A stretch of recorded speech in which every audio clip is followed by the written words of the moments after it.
This is the letter we received.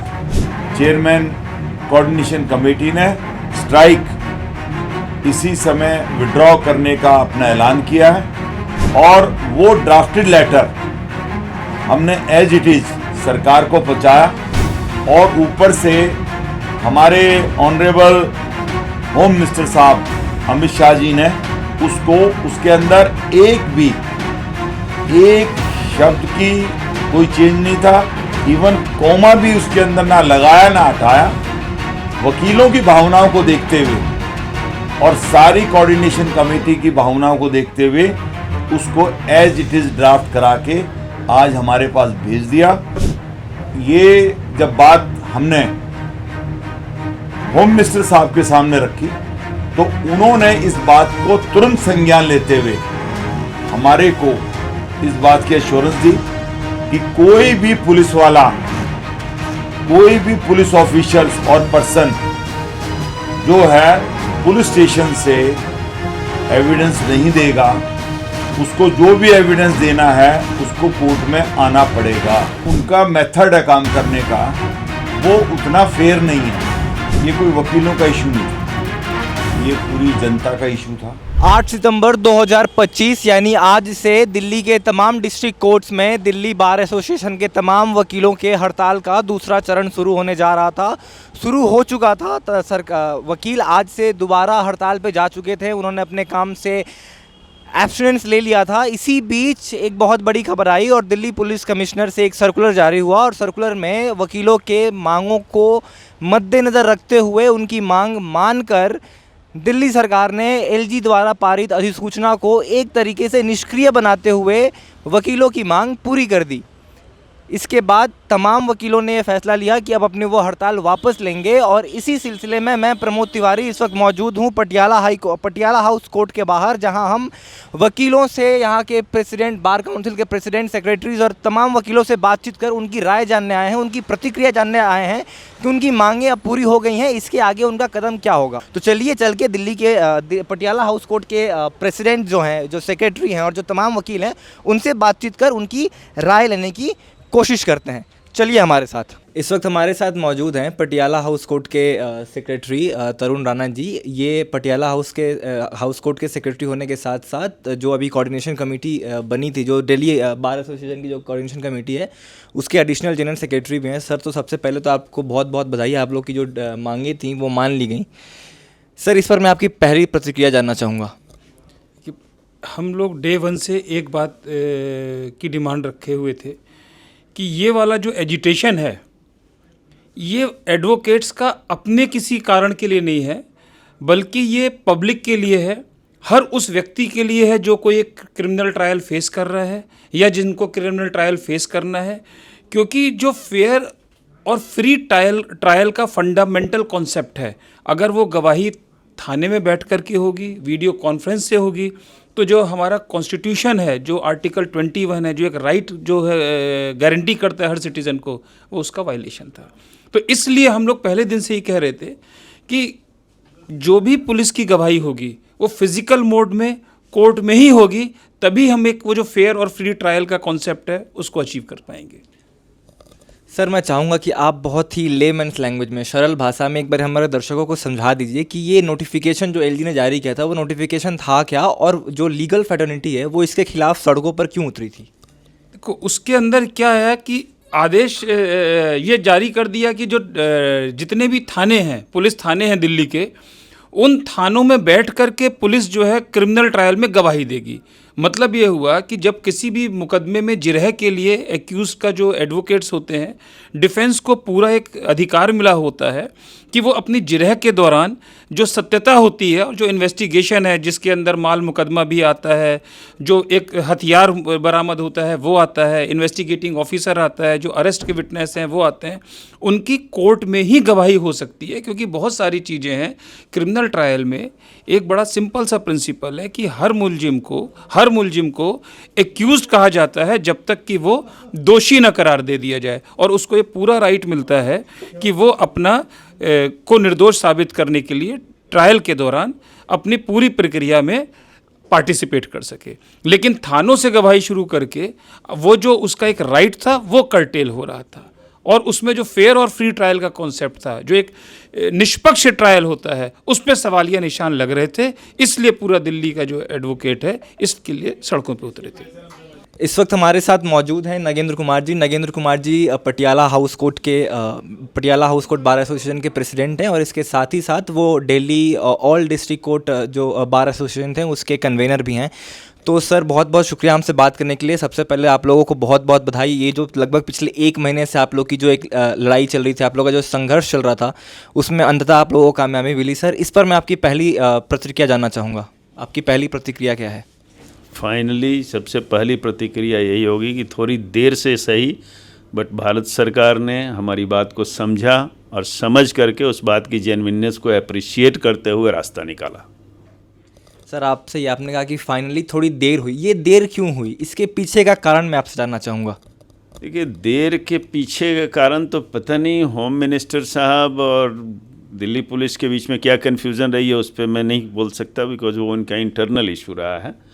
Home minister साहब ने तो हमें 2 तारीख को ही कंफर्म कर दिया था कि आप लोगों को मिल जाएगा, कल आप लोगों को मिल जाएगा सर्कुलर, बट 2 तारीख से 8 तारीख आ गया। बीच में दिल्ली पुलिस ने उसको डाइवर्ट करने के लिए भी कोशिश करी। एक 4 तारीख को सर्कुलर निकाला, उसमें कई सारे इफ्स एंड बट्स जोड़ दिए, formal witness, material witness, permission of the court, decision by the concern जज, इतनी सारी इशूज जोड़ करके मुझे लग रहा है कि वो थोड़ा ब्यूरोक्रेटिक जगलड़ी के बीच में फंसाने की कोशिश की गई। हालांकि ब्यूरोक्रेटिक जगलड़ी के बीच में हम फंस नहीं सकते, क्योंकि एडवोकेट्स रोज़ लॉ ही एनालिसिस करते हैं, रोज़ उसी का पोस्टमार्टम करते हैं। खैर, उन्होंने कोशिश करी, बट फाइनली इट केम। 4 को भी एक सर्कुलर आया था जिसमें वो आप जैसे बता रहे हैं कि वो फॉर्मल विटनेस, मटेरियल विटनेस, इन सब चीज़ों की बातें थी। तो मैं चाहता हूँ कि आप एक बार हमारे दर्शकों को आसान शब्दों में समझा दें कि ये फॉर्मल विटनेस और ये मटेरियल विटनेस, इसमें डिफरेंस क्या है और इसमें पेज क्यों फंस रहा था? ये क्या वर्ड प्ले, ये डाइवर्ट करने की कोशिश क्यों की गई थी? देखिए, फॉर्मल विटनेस आपको प्रैक्टिकल भाषा में बताऊं, वो उनको माना जाता है किसी भी क्रिमिनल केस में। फॉर्मल विटनेस उनको माना जाता है जिनसे एक्यूज्ड की तरफ से जो डिफेंस काउंसिल खड़ा है उसको कुछ पूछताछ नहीं करनी है, उनका नाम के लिए आया हुआ है, उनसे ना कुछ जानना है, ना कुछ सुनना है, ना उनका कोई एविडेंस मटेरियल है, इसलिए उनको फॉर्मल माना जाता है। तो डिफेंस लॉयर जो होता है वो कहता है इनको नहीं क्रॉस एग्जामिन करना है, इनको छोड़ दो, अब ड्रॉप कर दो। उसके अलावा जितने भी होते हैं वो सब मटेरियल विटनेस होते हैं। मटेरियल विटनेस में ऐसा नहीं है कि सिर्फ इन्वेस्टिगेटिंग ऑफिसर होता है। कई बार क्या होता है, मटेरियल विटनेस में नॉर्मल आप कहोगे पीसीआर वाला फॉर्मल विटनेस है, वो तो जो फ़ोन आया गया जा कर के उसने रिपोर्ट कर दिया थाने में और उसका रोल ख़त्म हो गया। नहीं, हमारे लिए वो भी मटेरियल विटनेस हो सकता है, क्योंकि जो लोकेशन की डिस्क्रिप्शन आईओ ने दी है वो डिस्क्रिप्शन जो नॉर्मल पीसीआर कॉल पे बंदा गया है वो भी डिस्क्रिप्शन तो देखा होगा, क्योंकि स्पॉट पे वो भी गया है, तो देखा तो उसने भी है, देखा उसने भी है, रिपोर्ट लेकिन सिर्फ आईओ का लगा हुआ है। तो जो पीसीआर कॉल पे गया हुआ है ना, वो उस केस की लोकेशनल सिचुएशन पे बहुत डिफरेंस डाल सकता है। तो उनके हिसाब से वो फॉर्मल है, लेकिन एक डिफेंस काउंसिल के लिए वो बहुत मटेरियल विटनेस। तो हर वो इंसान मटेरियल होता है जो उस केस में विटनेस नेम किया गया है। आपको क्यों लग रहा है दिल्ली पुलिस इसको क्यों थोड़ा डाइवर्ट करने की कोशिश कर रही थी?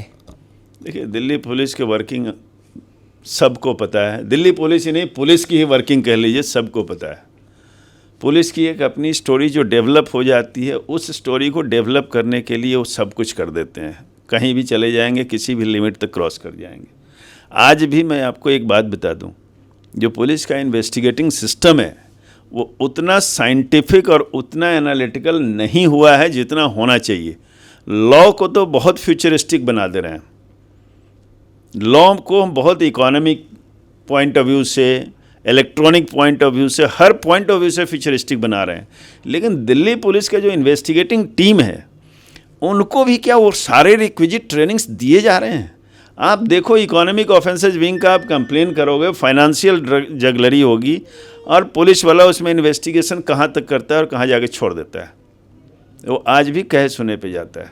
तो मतलब आपको अभी लगता है कि पुलिसिंग रिफॉर्म्स की बहुत नीड है?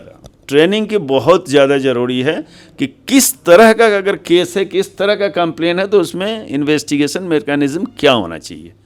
एक और लोगों के मन में थोड़ी कन्फ्यूजन है इस बात को लेके कि ये आदेश जो है वो एलजी की तरफ से आया, विनय कुमार सक्सेना ने, उन्होंने ये नोटिफिकेशन 13 अगस्त को जारी किया।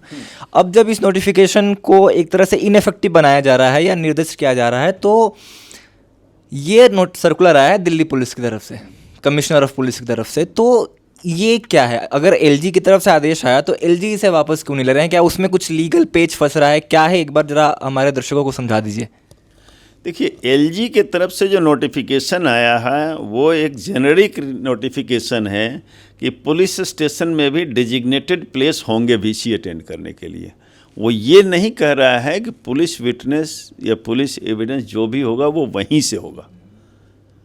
तो डिजिग्नेटेड प्लेस होने का मतलब है कि फैसिलिटी होगी, और जो फैसिलिटी होगी उससे नॉर्मल अपीयरेंस जो होती है, पुलिस को भी ऐसा नहीं है कि सिर्फ गवाही के लिए ही अपीयर होना होता है, कई बार रिपोर्ट फाइल करना होता है, कई बार ओरल स्टेटमेंट देने के लिए अपीयर होना पड़ता है, कई बार नॉर्मल मिसलेनियस अटेंडेंस में आता है। तो उस अपीयरेंस को वो वहाँ बैठ करके डिस्पोज ऑफ कर सकता है, उससे उसका आने जाने का टाइम बचेगा। ठीक है, तो जगह वहाँ पे क्रिएट करना कोई बहुत एडवर्स सिचुएशन नहीं है। एडवर्सिटी क्या है कि वहाँ बैठ करके वो गवाही न दे, एग्जामिनेशन क्रॉस एग्जामिनेशन ना हो, खासकर क्रिमिनल ट्रायल्स में। खासकर क्रिमिनल ट्रायल्स में। अब जो कमिश्नर की तरफ से आया है सर्कुलर और एलजी का नोटिफिकेशन की आपने डिफरेंस की बात करी, एक बात समझिए कि क्रिमिनल ट्रायल में जो गवाह होते हैं पुलिस डिपार्टमेंट के लोग होते हैं, और पुलिस डिपार्टमेंट का चाहे जितने भी ऑफिसर्स हैं, they all work under the commissioner of police. Commissioner of police may be acting under the direction of lieutenant governor, but rest everybody is under the direction of commissioner of police. So उस circular को affect किए बिना जो practical हमारी requirement थी कि witnesses जो हैं पुलिस के वो फिजिकली हों, वो अगर कमिश्नर ऑफ पुलिस का भी सर्कुलर है तो वही पर्पस सर्व कर रहा है, अगर आप इसको आइडियोलॉजिकली देखें तो।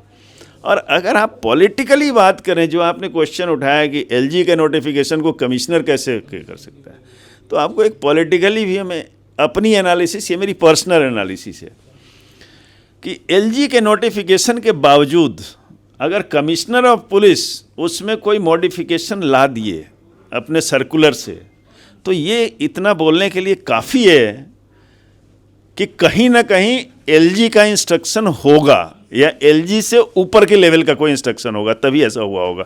अदरवाइज कमिश्नर ऑफ पुलिस बिना एलजी को और या उससे ऊपर के अथॉरिटी का डायरेक्शन या इंस्ट्रक्शन लिए हुए ना ये नहीं कर सकते थे। एक आखिरी सवाल सर कि अब तो आप लोगों की मांगें पूरी हो गई हैं, आपने अपना स्ट्राइक जो है वो भी कॉल ऑफ कर लिया, वकील काम पर कब से लौट रहे हैं? कल से, बल्कि आज से। तो आज से काम शुरू हो जाएगा? अब के बाद जितना काम होगा उसके बाद नॉर्मल एडवोकेट्स अपीयर हो सकते हैं। इस पूरे घटनाक्रम पर आपकी क्या राय है? आप कितने संतुष्ट हैं इस फैसले से? मैं पूरी तरह से संतुष्ट हूँ, बिकॉज़ हमारी बार ने इस वाले मुद्दे को उठा के हम सभी के एक तरह से राइट्स की बात की है। सिर्फ लॉयर्स के राइट की बात नहीं है, ये जो एक्यूज्ड हैं तमाम सिटीज़न हैं सबके राइट्स की बात है। बिकॉज़ क्रिमिनल फेयर ट्रायल के लिए कभी भी एविडेंसेस कोर्ट में ही होने चाहिए। Because at the same time क्या होता है कि बॉडी डेमिनर देखना होता है। हम जब क्रॉस एग्जामिनेशन करते हैं, पुलिस विटनेस जब कोर्ट में आएगा तभी हम बॉडी डेमिनर देख पाते हैं। कोई भी वकील जो जानता है, जो क्रॉस एग्जामिनेशन करता है, ट्रायल लॉयर है, उसको ये समझना चाहिए कि कभी भी वो जानते ही ऑलरेडी कि कभी भी हम लोग पुलिस को जब तक कोर्ट में नहीं बुलाएंगे तब तक इफेक्टिव क्रॉस एग्जामिनेशन नहीं हो पाएगा। अगर वीसी पे वो पुलिस वाला रहेगा तो उसको कोई सीनियर उसे गाइड कर सकते हैं, बहुत सारी चीज़ें वो पढ़ के बोल सकता है जो कि हमारे जस्टिस के लिए गलत हो जाएगा फिर। तो एक्यूज को कभी भी जब हम रिप्रेजेंट करेंगे तो कभी भी फ्री एंड फेयर ट्रायल नहीं हो पाएगा। डे वन से वकीलों ने ये मेंटेन किया था कि दिस इज़ अगेंस्ट दी जो मूल सिद्धांत होते हैं न्यायिक प्रक्रिया के, ये उसके खिलाफ था। आप लोगों पे भी सवाल उठे हैं, जैसे पहला आप लोगों ने जो 22 से 28 के बीच में आपका जो हड़ताल चला था उसमें काफ़ी एकजुटता देखने को मिली, चाहे वो बार काउंसिल ऑफ इंडिया हो, सुप्रीम कोर्ट बार एसोसिएशन हो, Delhi high court bar association हो, तमाम संगठन एक साथ थे। आज के हड़ताल के पहले कहीं ना कहीं बार काउंसिल ऑफ इंडिया के जो चेयरमैन हैं मनन कुमार मिश्रा जी, उनका स्टेटमेंट आया, उन्होंने कहा कि मैं अपील करता हूँ सारे वकीलों से कि वो इस हड़ताल को वापस ले लें, क्योंकि कहीं ना कहीं उनका ये मानना था कि as per the Supreme Court it's not the right of the lawyers to strike. तो ये जो आज के हड़ताल के लिए कहीं ना कहीं एक सामंजस्य नहीं था, उस पर आप क्या कहेंगे? नहीं, देखिए, सारे सीनियर्स का हमारे सपोर्ट था। हाँ, कुछ misunderstanding of course bar association, bar council of India के बीच होती है, और of course bar council of India ने इसीलिए मनन कुमार मिश्रा जी जो चेयरपर्सन है बार काउंसिल ऑफ इंडिया के, और उनकी बैठक हमारे साथ आई गेस कोऑर्डिनेशन कमेटी के साथ नहीं हो पाई, जो कि सभी हमारे सीनियर्स हैं। और at the end of the day मुझे ये 100% कन्फर्म है कि जब उनको ये नोटिफिकेशन मिला होगा जो अभी रिसेंटली पास्ड है, तो मनन कुमार मिश्रा जी को भी अच्छा ही लगा होगा। चलिए, बहुत बहुत शुक्रिया हमसे बात करने के लिए सर। Thank you. हमारे साथ इस वक्त एक महिला एडवोकेट भी मौजूद हैं। बहुत बहुत शुक्रिया मैम हमसे बात करने के लिए। आप इस फैसले को कैसे देखती हैं? आप इस फैसले से कितनी संतुष्ट हैं? जी, पहली बात तो ये है कि हम इसके लिए धन्यवाद ज्ञापन करते हैं, क्योंकि इसी लड़ाई के लिए हम लोग लगे हुए थे कि पुलिस ऑफिशियल्स जो हैं उनको जो है प्रोवाइड किया जा रहा था कि नहीं, आपको थाने में ही आपको सारी चीज़ें प्रोवाइड कराई जा रही है, आपको कोर्ट आने की ज़रूरत नहीं है। एक सिस्टम होता है, एक ट्रायल सिस्टम होता है, जिसमें पक्ष और विपक्ष दोनों को सुना जाता है। तो जब पक्ष और विपक्ष की बात आती है, तो पक्ष अगर यहाँ फिजिकल पे आ रहा है, अगर कंप्लेनेंट फिजिकल अपीयर हो रहा है, वहाँ पे अगर एक्यूज्ड फिजिकल अपीयर हो रहा है, तो पुलिस को स्पेशल प्रोवाइड क्यों किया जा रहा है कि नहीं। अदर स्टेट की अगर हम बात करते हैं, एक चीज़ मैं आपको बताना चाहती हूँ कि अदर स्टेट में रेगुलेट हुआ है, वहाँ पे पुलिस स्टेशन काफ़ी दूर दूर है। बट अगर हम दिल्ली की बात करें तो हार्डली 5 किलोमीटर के अंदर में एक कोर्ट है। तो यहाँ पे पुलिस ऑफिसर्स को आना कोई इतना हर्डल नहीं है कि वो आ नहीं सकते या हमें कोऑपरेट नहीं कर सकते। तो आज जो ये अभी हमें न्यूज़ मिली है और जो हमें ये सर्कुलर प्राप्त हुआ है दिल्ली पुलिस कमिश्नर की तरफ से, ये हमारे लिए बहुत ही खुशी की बात है। और हम लोग जिस चीज़ के लिए लड़ रहे थे, फाइनली वी अचीव दैट। वकीलों की तरफ से बार बार एक बात कही गई थी कि ये जो अधिसूचना जारी की गई, this is against the very core principle of free and fair judicial process. उनका ये भी कहना था कि ये जो अक्यूज्ड हैं, जो आरोपी हैं, उनका जो एक फंडामेंटल राइट है to a free and fair inquiry, उसके खिलाफ है। ये मैं जानना चाहता हूँ कि आप हमारे दर्शकों को समझाइए कि ये क्यों था, या वकीलों को ऐसा क्यों लग रहा था, और वकीलों का ये मानना क्यों है कि अगर पुलिस जो है वो वीडियो कॉन्फ्रेंसिंग के जरिए गवाही दे तो वो अपराधी जो हैं, जो अभियुक्त हैं, उनके फ्री एंड फेयर ट्रायल के राइट के खिलाफ है। जी बिल्कुल। एक चीज़ होती है, जैसे हम सामने बैठे हैं, अभी हम आपके सामने बैठ के बात करें, you can find my body language. बहुत सारी रिपोर्ट्स होती हैं, एफएसएल में कोई चीज़ जाती है, हमें एफएसएल की रिपोर्ट देनी होती है, या कोई भी तरीके का कुछ सैंपल है जो हम पुलिस को दिखा करके उनसे वो सवाल पूछते हैं। पुलिस अगर थाने में बैठी है और हमारे पास वो एविडेंस कोर्ट में है, हम कैसे उस चीज़ को रिलेट कर पाएंगे? उस चीज़ के लिए जिससे रिलेटेड हमें सवाल पूछना है, वो बंदा हमारे सामने होना चाहिए। सिर्फ इस चीज़ के लिए हम फ्री ट्रायल जो हम बोल रहे हैं कि भाई ये ट्रू ट्रायल जो भी है, ये इसलिए हम उस चीज़ को बोल रहे हैं कि जब तक वो हमारे सामने नहीं रहेंगे, हम उन चीज़ों से रिलेटेड क्वेश्चंस उनसे कैसे पूछ सकते हैं। एक कंप्लेनेंट भी है ना, अगर कोई कंप्लेंट फाइल करते हैं और कल होकर के वो इंडिया से बाहर चले जाते हैं, तो कोर्ट कंप्लेनेंट को भी बोलती है कि आप फिजिकली आकर के इसको विड्रॉ कीजिए, वो वीडियो कॉन्फ्रेंसिंग के थ्रू। तो कंप्लेनेंट अपनी कंप्लेन विड्रॉ नहीं कर सकता, तो एक पुलिस वाला अपना डिफेंस वीडियो कॉन्फ्रेंसिंग के थ्रू कैसे दे सकते हैं? तो this is the main point कि court is equal for both side. जब हम जज के सामने पेश होते हैं, दोनों साइड हमारी बराबर सुने जाते हैं। तो आप एक साइड को ऐसा कैसे बोल सकते हैं कि नहीं, आप तो प्रिविलेज्ड हो, आप कोर्ट मत आओ, आप वहीं पे वीडियो कॉन्फ्रेंसिंग के थ्रू करो, जहाँ पे फैक्ट्स को मोड़े जा सकते हैं, तोड़े जा सकते हैं। इसलिए हमारा कहना सिर्फ यही था कि नहीं, आपको कोर्ट में आना है, हमारे जो भी फैक्ट्स हैं वो हम आपके सामने रखेंगे, जो तथ्य है वो हम आपके सामने रखेंगे, उनसे रिलेटेड हमें आपसे ट्रायल में क्वेश्चन पूछना है। और एविडेंस के टाइम पे पहले तो वो बहुत सिंपली मैटर चलता है, लेकिन जो मेन किसी भी केस का मुड़ता है, जो रुख मुड़ता है, वो ट्रायल के बाद मुड़ता है, क्योंकि ट्रायल में एक्यूज्ड अपनी बातें सामने वाले से पूछता है। यहाँ प्लस माइनस जो भी चीज़ें होती हैं वो जज के सामने आती हैं और उनको सुन के जज साहब अपना फैसला सुनाते हैं। तो इसलिए ये बहुत ही ज़रूरी था कि video conferencing is not for all the purpose. हालांकि वीसी लिंक्स और हाइब्रिड मोड जो है आज के लिए बहुत ही कॉमन चीज़ें हैं, but not at the time of evidence. अगर मैं गलत नहीं हूँ तो शायद एलजी साहब ने इसको BNSS, जो भारतीय नागरिक सुरक्षा संहिता है, उसके तहत इसको पारित किया था। तो मेरी कुछ और वकीलों से बात हो रही थी, उनका ये कहना था कि आप डिजिटल पेशी की बात कर रहे हैं, लेकिन एक जो सबसे जो फाउंडेशन ऑफ केस होता है FIR, हम डिजिटली FIR क्यों नहीं लॉन्च करा पाते हैं? तो इस पर आप क्या कहेंगी? नहीं, EFIRs वगैरह होती हैं जो बाद में रेगुलर FIR में कन्वर्ट होती हैं, वो that is not a big issue, क्योंकि वो चीज़ें तो हैं रेगुलेशन में। क्योंकि 530 BNS की जो हम बात कर रहे हैं वहाँ पे BNS जो है ओनली कोर्ट्स को ये राइट देता है, only court can call for the evidence.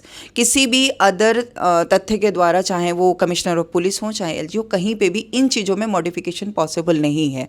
तो उस चीज़ के लिए VC है, VC तो हाइब्रिड मोड के लिए किया गया था for the convenience, for the at the stage जहाँ पे एक सिंपल चीज़ बताती हूँ, 138 के मैटर्स होते हैं। 138 के मैटर में क्या होता है, आपने चेक दिया और जो एक्यूज्ड है वो आउट ऑफ दिल्ली कहीं पे हैं, उनके कन्वीनियंस के लिए कर दिया कि जो नॉर्मल डेट्स हैं उस पर VC के थ्रू अपीयर हो जाए।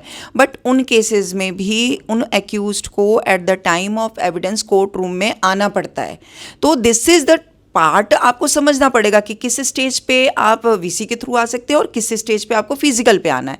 ये जो नोटिफिकेशन आया था ये at the time of evidence के टाइम के लिए आया था, जिसका हमने बहिष्कार किया कि evidence is the main thing, जहां हमें चीज़ों को खोल करके कोर्ट के सामने रखना होता है। तो इसलिए हमारा बहिष्कार VC से नहीं है, हमारा बहिष्कार है कि एट द टाइम डिपोजिशन और the evidence this can't be regulated by the anyone before the court. हमारे साथ इस वक्त एक और लेडी एडवोकेट मौजूद हैं इस वक्त, हम उनसे भी जानने की कोशिश करेंगे। बहुत बहुत शुक्रिया हमसे बात करने के लिए। आपका फर्स्ट रिएक्शन क्या है? How do you see this decision? We welcome this decision. The government has finally हमारी बात सुनी उन्होंने, और हम ये अप्रिशिएट करते हैं कि अमित शाह जी ने और भूपेंद्र यादव जी ने हमें इतना समय दिया, एडवोकेट्स की जो समस्याएं हैं उनको समझा कि, और एडवोकेट्स और ये जाना कि एडवोकेट्स का ये खुद का मुद्दा नहीं है, ये हम जनरल पब्लिक लिटिगेंट्स के लिए सब कर रहे थे।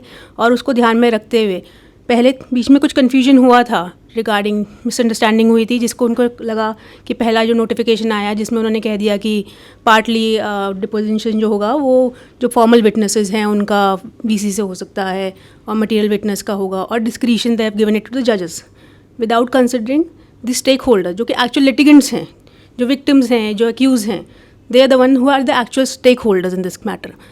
उनको कौन डिफेंडिंग काउंसिल, उनके जब तक उनका स्टे नहीं होता तो आप ये नहीं डिटरमिन कर सकते थे कौन मटेरियल विटनेस है कौन नहीं है।